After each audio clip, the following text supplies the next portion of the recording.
The Street by H.P. Lovecraft. There be those who say that things and places have souls, and there be those who say they have not. I dare not say myself, but I will tell of the street. Men of strength and honour fashioned that street, good valiant men of our blood who had come from the Blessed Isles across the sea.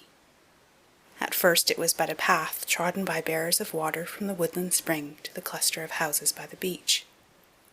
Then, as more men came to the growing cluster of houses, and looked about for places to dwell, they built cabins along the north side, cabins of stout oaken logs with masonry on the side toward the forest, for many Indians lurked there with fire arrows.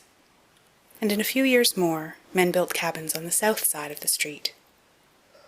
Up and down the street walked grave men in conical hats, who most of the time carried muskets or fowling pieces. And there were also their bonneted wives and sober children. In the evening these men with their wives and children would sit about gigantic hearths and read and speak. Very simple were the things of which they read and spoke, yet things which gave them courage and goodness, and helped them by day to subdue the forests and till the fields. And the children would listen and learn of the laws and deeds of old, and of that dear England which they had never seen or could not remember. There was war, and thereafter no more Indians troubled the street. The men, busy with labour, waxed prosperous and as happy as they knew how to be. And the children grew up comfortable, and more families came from the motherland to dwell on the street. And the children's children, and the newcomers' children, grew up. The town was now a city, and one by one the cabins gave place to houses, simple, beautiful houses of brick and wood, with stone steps and iron railings and fan lights over the doors. No flimsy creations were these houses, for they were made to serve many a generation. Within there were carven mantels and graceful stairs, and sensible, pleasing furniture, china and silver, brought from the motherland. So the street drank in the dreams of a young people, and rejoiced as its dwellers became more graceful and happy. Where once had been only strength and honour, taste and learning now abode as well. Books and painting and music came to the houses, and the young men went to the university which rose above the plain to the north. In the place of conical hats and small swords, of lace and snowy periwigs, there were cobblestones over which clattered many a blooded horse, and rumbled many a gilded coach, and brick sidewalks with horse-blocks and hitching posts. There were in that street many trees, elms and oaks and maples of dignity, so that in the summer the scene was all soft verdure and twittering bird-song. And behind the houses were walled rose gardens with hedged paths and sundials, where at evening the moon and stars would shine bewitchingly, while fragrant blossoms glistened with dew. So the street dreamed on, past wars, calamities, and change. Once most of the young men went away, and some never came back. That was when they furled the old flag and put up a new banner of stripes and stars. But though men talked of great changes, the street felt them not, for its folk were still the same, speaking of the old familiar things and the old familiar accounts. And the trees still sheltered singing birds, and at evening the moon and stars looked down upon dewy blossoms in the walled rose gardens. In time there were no more swords, three-cornered hats, or periwigs in the street. How strange seemed the inhabitants with their walking sticks, tall beavers, and cropped heads. New sounds came from the distance. First the strange puffings and shrieks from the river a mile away, and then, many years later, strange puffings and shrieks and rumblings from other directions. The air was not quite so pure as before, but the spirit of the place had not changed. The blood and soul of their ancestors had fashioned the street. Nor did the spirit change when they tore open the earth to lay down strange pipes, or when they set up tall posts bearing weird wires. There was so much ancient lore in that street that the past could not easily be forgotten. Then came the days of evil, when many who had known the street of old knew it no more. and many knew it who had not known it before, and went away, for their accents were coarse and strident, and their mien and faces unpleasing. Their thoughts, too, fought with the wise, just spirit of the street, so that the street pined silently as its houses fell into decay, and its trees died one by one, and its rose gardens grew rank with weeds and waste. But it felt a stir of pride one day when again marched forth young men, some of whom never came back. These young men were clad in blue. With the years, worse fortune came to the street. Its trees were all gone now, and its rose gardens were displaced by the backs of cheap, ugly new buildings on parallel streets. Yet the houses remained, despite the ravages of the years and the storms and worms, for they had been made to serve many a generation. New kinds of faces appeared in the street, swarthy, sinister faces with furtive eyes and odd features, whose owners spoke in unfamiliar words, and placed signs in known and unknown characters upon most of the musty houses. Pushcarts crowded the gutters. A sordid, undefinable stench settled over the place, and the ancient spirit slept. Great excitement once came to the street. War and revolution were raging across the seas. A dynasty had collapsed, and its degenerate subjects were flocking with dubious intent to the western land.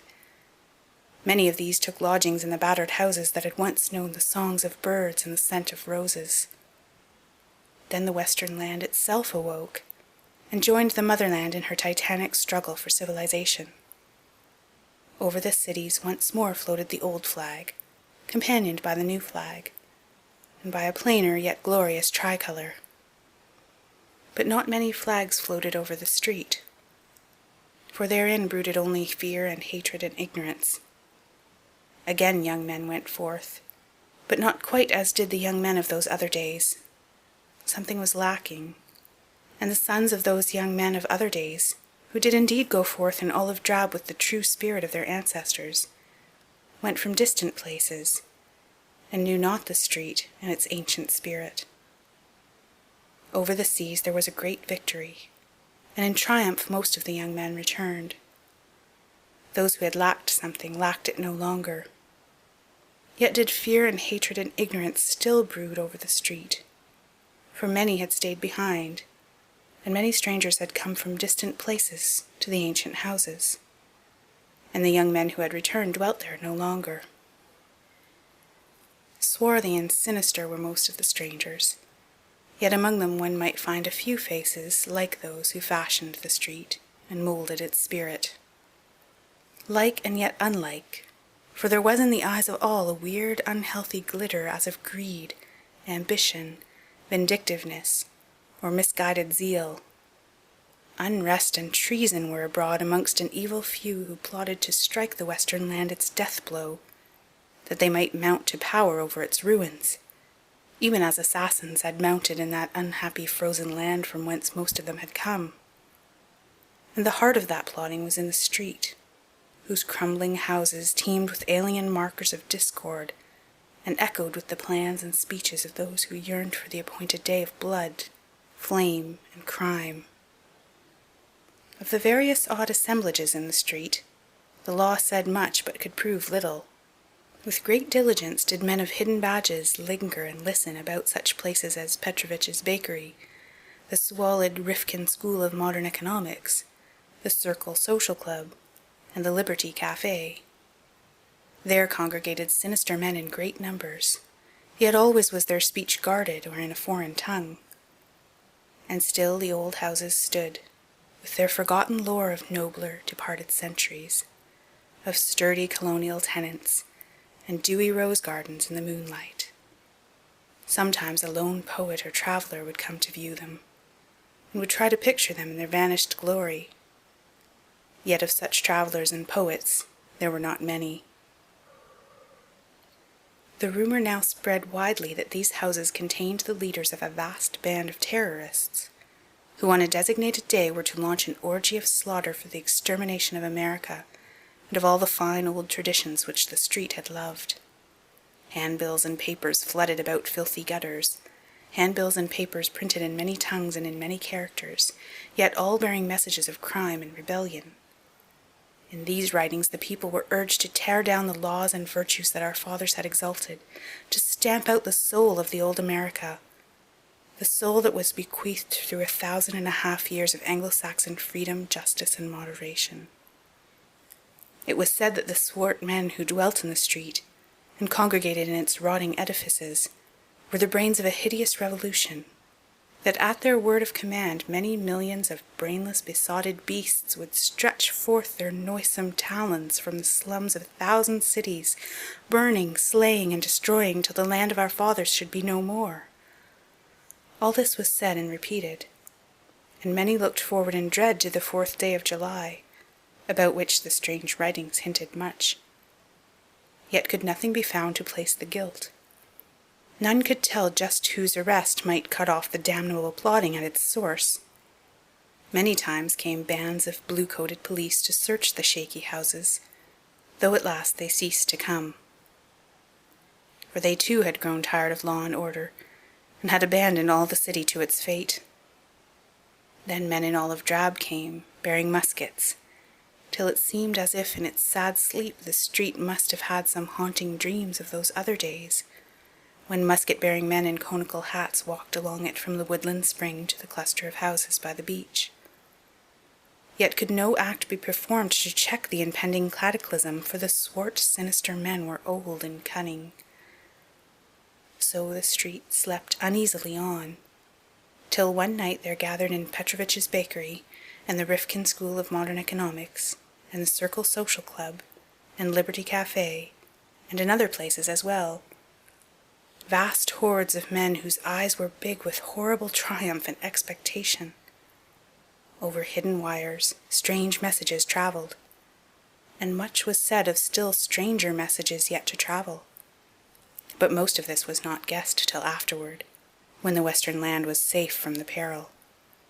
The men in olive drab could not tell what was happening, or what they ought to do, for the swart, sinister men were skilled in subtlety and concealment. And yet the men in olive drab will always remember that night, and will speak of the street as they tell it to their grandchildren, for many of them were sent there toward morning on a mission unlike that which they had expected. It was known that this nest of anarchy was old, and that the houses were tottering from the ravages of the years and the storms and the worms. Yet was the happening of that summer night a surprise because of its very queer uniformity. It was indeed an exceedingly singular happening, though after all a simple one. For without warning, in one of the small hours beyond midnight, all the ravages of the years and the storms and the worms came to a tremendous climax. And after the crash there was nothing left standing in the street, save 2 ancient chimneys and part of a stout brick wall. Nor did anything that had been alive come alive from the ruins. A poet and traveller, who came with the mighty crowd that sought the scene, tell odd stories. The poet says that all through the hours before dawn he beheld sordid ruins indistinctly in the glare of the arc lights, that there loomed above the wreckage another picture, wherein he could describe moonlight and fair houses, and elms and oaks and maples of dignity. And the traveller declares that instead of the place's wonted stench, there lingered a delicate fragrance as of roses in full bloom. But are not the dreams of poets and the tales of travellers notoriously false? There be those who say that things and places have souls, and there be those who say they have not. I dare not say myself, but I have told you of the street. End of The Street.